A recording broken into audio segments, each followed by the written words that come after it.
प्यारे विद्यार्थियों, साथियों, सबको मेरा नमस्कार। आज हम कक्षा 10वीं समकालीन भारत 2 है ना, इस पर इसका जो अध्याय 2 है उसके एक टॉपिक पर चर्चा होने वाली है, चिपको आंदोलन पर। चिपको आंदोलन आपके पाठ्यक्रम में है और संभवतः है आपको इससे संबंधित प्रश्न देखने को मिले।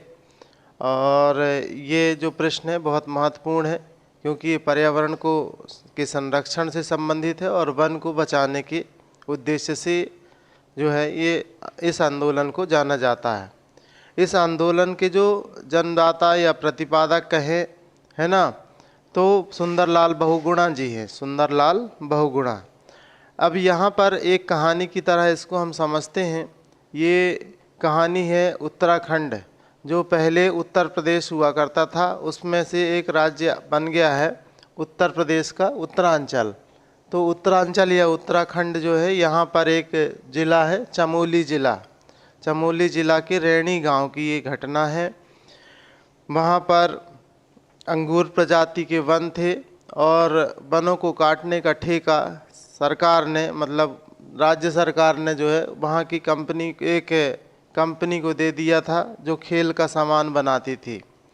अब खेल का सामान उनको बनाना रहता था और यहाँ के जो स्थानीय नागरिक थे उनका क्या कर रहे थे, वो विरोध कर रहे थे।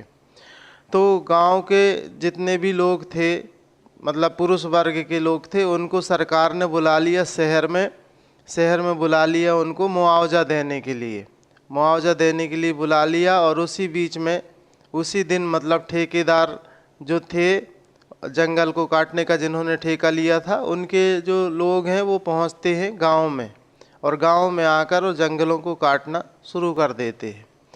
तो गांव में पता चलता है और गांव की जो महिलाएं थी, 27 महिलाएं आती हैं, गौरा देवी उनका नेतृत्व करती हैं और ये महिलाएं आकर पेड़ों से चिपक जाती हैं और कहती हैं कि हम इन्हें कटने नहीं देंगे, अगर इन्हें काटना ही है तो हमें पहले काट दो।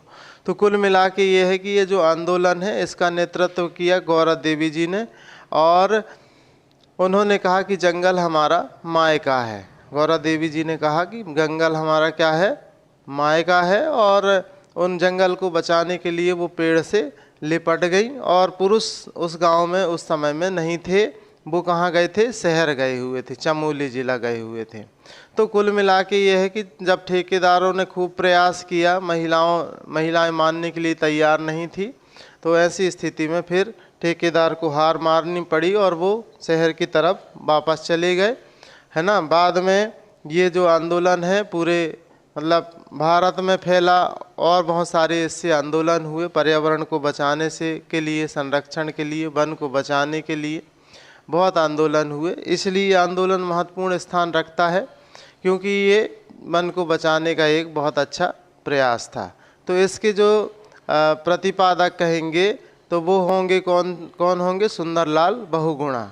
अगर इसकी जननी पूछा जाए कि चिपको आंदोलन की जननी कौन है, तो गौरा देवी को माना जाता है। ठीक है, तो यहाँ पर जो है हम इस चीज़ को समझ ही गए होंगे कि क्या स्थितियाँ निर्मित हुई और फिर सरकार मतलब इसका बहुत विरोध हुआ और बाद में जाके जो तत्कालीन सरकारें थी, मतलब तत्कालीन सरकार थी इंदिरा गांधी जी की, उन्होंने जो है पेड़ की कटाई पर प्रतिबंध लगा दिया था कि लगभग 10 या 15 सालों तक आगे वृक्ष नहीं काटे जाएंगे इस क्षेत्र के।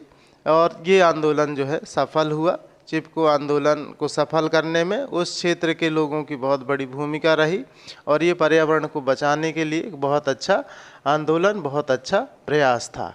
ठीक है, आप लोग समझ गए होंगे मेरी बात को। आप लोग अपनी भाषा में लिखने का प्रयास करें। ठीक है, बहुत बहुत धन्यवाद आप लोगों को।